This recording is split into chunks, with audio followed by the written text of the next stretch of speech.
नाज़रीन ग्रामी, हमारी ज़िंदगी में कंप्यूटर आज लाज़िम व मलज़ूम हो चुका है, क्योंकि जो काम आज से कुछ दहाइयाँ पहले घंटों में होता था, आज वही काम कंप्यूटर की मदद से हम चंद मिनटों में कर लेते हैं। लेकिन क्या आप जानते हैं कि इस मशीन को इस नहज पर पहुंचाने वाला कौन था? आज की इस वीडियो में हम उसी शख्सियत से मुताल्लिक गुफ्तगू करने जा रहे हैं और मज़ीद आपको ये बताएंगे कि इस शख्स ने इतनी ज़्यादा कामयाबी हासिल करने के बावजूद ख़ुदकुशी क्यों की थी। नाज़रीन, इस शख्स का नाम एलन ट्यूरिंग था, जो कि एक बरतानवी रियाजीदान, मंतकियात का माहिर और आज की इस्तिलाह के मुताबिक एक कंप्यूटर साइंसदान था, जिसने कंप्यूटर साइंस की तख्लीक व तरक्की में अहम किरदार अदा किया। यहाँ तक कि अलगोरिथम और जदीद कंप्यूटराइज हिसाबियात को ट्यूरिंग मशीन की मदद से हल करने का नज़रिया, जिसे नज़रियाती कंप्यूटर साइंस की असास करार दिया जाता है, इसी के जहन की पैदावार है। अमूमी तौर पर ट्यूरिंग का सबसे बड़ा कारनामा दूसरी जंग अज़ीम में इत्तेहादियों के लिए जर्मनों के खुफिया पैगामात को डीकोड करने की मशीन ईजाद करना समझा जाता है।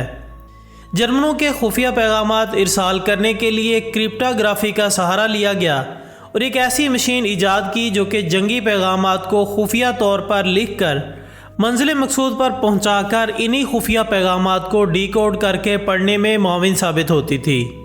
ट्यूरिंग ने अपनी जहानत से इन खुफिया पैगामात को डीकोड करने वाली एक मशीन ईजाद की, जो कि ऐसे तमाम खुफिया पैगामात को डीकोड करके इनकी असल शक्ल में दिखा सकती थी। ये ईजाद चूँकि दिफाई अहमियत की हामिल थी, लिहाजा इसे नहायत खुफिया रखा गया और अरसा दराज तक एलन ट्यूरिंग का काम मंजर आम पर ना आ सका और कहा जाता है कि इस अकेले ने दूसरी जंग अज़ीम को कम अज़ कम 2 साल पहले ख़त्म होने में मदद दी और लाखों जानों को ज़ाया होने से बचाया। ये मखसूस मशीनों के दौर में एक बहुत बड़ी बात थी, जबकि अमूमी काम की मशीनों का तो कोई तसव्वुर ही मौजूद न था। लिहाजा अगर ट्यूरिंग के नज़रिए को निकाल दें तो इसका मतलब ये होता है कि अकाउंटिंग के लिए एक तरह का कंप्यूटर होता और वर्ड प्रोसेसिंग के लिए दूसरी तरह का और डिज़ाइनिंग के लिए एक और तरह का। इसके अलावा मसनूई ज़हानत में भी ट्यूरिंग का काम निहायत अहमियत का हामिल है और ये कहना गलत ना होगा कि कंप्यूटर साइंस की इस शाख की ईजाद का सेहरा एलन ट्यूरिंग के सर ही जाता है, क्योंकि इसका बनाया हुआ ट्यूरिंग टेस्ट आज भी मसनूई ज़हानत की महराज माना जाता है। मज़ीद यह कि एलन ट्यूरिंग के नाम पर कायम ट्यूरिंग इनाम, जो कि इस साल जोडिया पर्ल को मिला है, कंप्यूटर साइंस की दुनिया का नोबल इनाम समझा जाता है। जबकि एलन ट्यूरिंग की ज़िंदगी पर एक मुख्तसर नज़र डाली जाए तो ये मुतालिया भी सामने आता है कि 42 साल की उम्र में उसने ख़ुदकुशी कर ली थी। ये सन 1952 का साल था जब उसने ख़ुदकुशी की और इसकी ख़ुदकुशी की वजह हम जिन्स परस्ती थी, जो कि यूरोप में उस वक्त कानूनन जुर्म समझी जाती थी। लिहाजा हुकूमत वक्त ने एलन के सामने 2 रास्ते रखे, या तो उम्र कैद की सज़ा या फिर मेडिकल ऑपरेशन से इसे जिनसी तौर पर नाकारा कर दिया जाए। एलन ने दूसरा रास्ता चुना, मगर ज़हनी तौर पर इसके लिए वो तैयार न था। यही वजह थी कि उसके बाद की ज़िंदगी उसने तन्हाई और डिप्रेशन की हालत में गुजारी। एक रात वो शदीद परेशानी के आलम में अपनी बनाई हुई मशीन को देखकर रोता रहा और फिर कुछ ही देर बाद अपनी जान दे दी। लेकिन इसकी वफ़ात के कुछ अरसे बाद हुकूमत वक्त को अपनी गलती का एहसास हुआ और हुकूमत ने एलन ट्यूरिंग की खिदमात का एतराफ़ करते हुए सन 2013 में इन्हें कौमी हीरो करार दिया। न सिर्फ ये बल्कि इससे कुछ अरसा कबल एक बिल पास कराकर हम जिन्स परस्ती के कवानीन का खात्मा कर दिया और एलन ट्यूरिंग की ज़िंदगी पर हॉलीवुड फिल्म द इमिटेशन भी बनाई गई, जिसमें इसके काम और ज़िंदगी को बगौर दिखाया गया।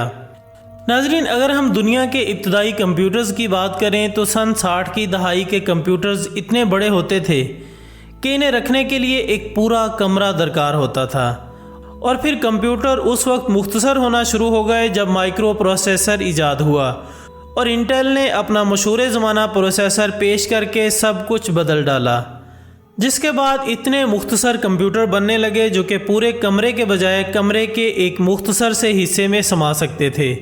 लेकिन इसके बावजूद कंप्यूटर बनाने वाले इदारों के सामने एक बड़ा सवाल ये था कि क्या अवाम की एक बड़ी तादाद को कंप्यूटर ख़रीदने के लिए कायल भी किया जा सकता है या नहीं।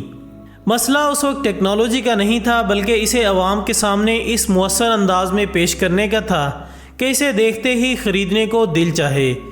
اس حوالے سے مشہور زمانہ لکھاری اور صحافی مسٹر الیکس لکھتے ہیں کہ اصل اہمیت اس معاملے کی تھی کہ کیسے اسے ایسی شکل اور انداز میں پیش کیا جائے کہ اسے دیکھتے ہی خریدنے کو دل چاہے اور وہ استعمال میں بھی آسان ہو۔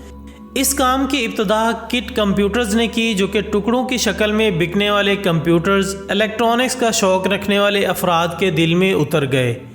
یہ کمپیوٹر بہت بنیادی قسم کے حساب کتاب کا کام کر سکتے تھے۔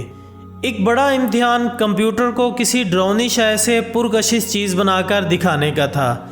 چنانچہ کمپیوٹر تیار کرنے والے اداروں نے اپنے کمپیوٹر میں ہر ایسی چیز مثلاً گیم اور گیم کنٹرولر وغیرہ شامل کرنے شروع کر دیے جو کہ ان کی مصنوعات کو پرکشش بناتے اور ہر ڈراؤنی اور بیزار کرنے والی چیز کو نکال ڈالا۔